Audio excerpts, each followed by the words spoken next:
Lieu, GI medical oncologist from the University of Colorado.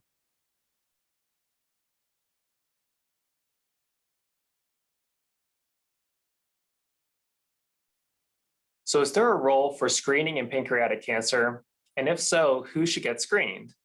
So this year, about 60,000 people will be diagnosed with pancreatic cancer in the United States. And a person's lifetime risk of pancreatic cancer is about 1 in 64. But each person's chances of getting this cancer can really be affected by certain risk factors. And we all know that pancreatic cancer is a difficult cancer to treat, and patients will always benefit from receiving multidisciplinary care, where you have doctors from multiple subspecialties all talking to each other.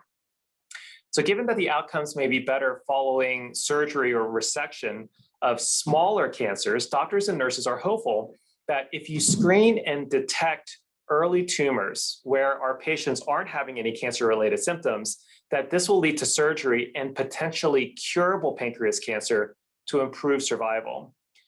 There are no routine screening procedures for people for pancreas cancer that are at normal risk. So we only think about screening in higher risk individuals. And when you think about higher risk individuals for pancreas cancer, this is largely based on family history or an identifiable genetic predisposition to develop pancreas cancer. And these are the potential patients for selective screening and hopefully getting them to a curative or even a preventative treatment. An estimated of all the pancreas cancers, an estimated 10 to 15% of pancreas cancer are attributable to genetic causes. And we know that pancreas cancer aggregates in some families, and approximately 5 to 10% of individuals with pancreas cancer actually have a family history of disease. So we think about screening in two broad categories of hereditary risk for pancreas cancer.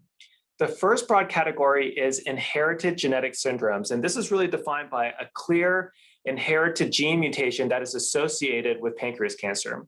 And an example of this is having a mutation that's passed down from generation to generation in a gene called BRCA or BRCA. The second broad category is something called familial pancreatic cancer, which is defined as a family with a pair of affected first-degree relatives. So this would be a parent-child or a sibling pair. And these are in patients who don't meet a criteria for a known pancreas cancer-associated genetic syndrome. So just a note that all patients who are diagnosed with pancreas cancer should be offered genetic testing to assess the risk of pancreas cancer in that patient's family members. But importantly, knowing your detailed personal family history of cancer is extremely important, and it may identify people who may have a hereditary predisposition to cancer.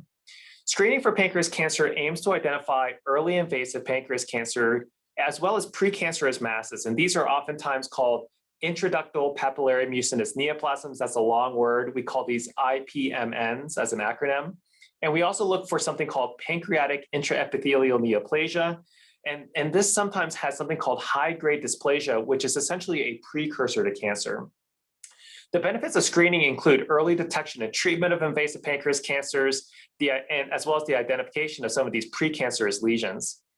Screening for pancreas cancer routinely should be performed in a setting that has a lot of experience, so an experienced center with a multidisciplinary team. To put things broadly, we typically screen patients with a hereditary predisposition to develop pancreas cancer and individuals that don't have any inherited predisposition, but have at least 2 first-degree relatives impacted by pancreas cancer. In terms of the age to start screening, most physicians recommend beginning around age 40 or 45, or 10 years younger than the youngest pancreas cancer seen in the family. When you talk about screening modalities, patients will normally have a screening image with like a CT scan or an MRI. After that, repeat pancreatic imaging is either done usually with endoscopic ultrasound, which is a scope procedure where a fiber optic scope is used with an ultrasound to look at the pancreas, or an MRI, and this can be performed every year for routine surveillance. The nice thing about MRI and endoscopic ultrasound is they don't involve radiation, such as what you get with an X-ray or a CT scan. The key take-home point for all patients listening to this is that the knowledge of your family history can help you prevent cancer, as well as impact the safety and the health of your family as well. Thank you.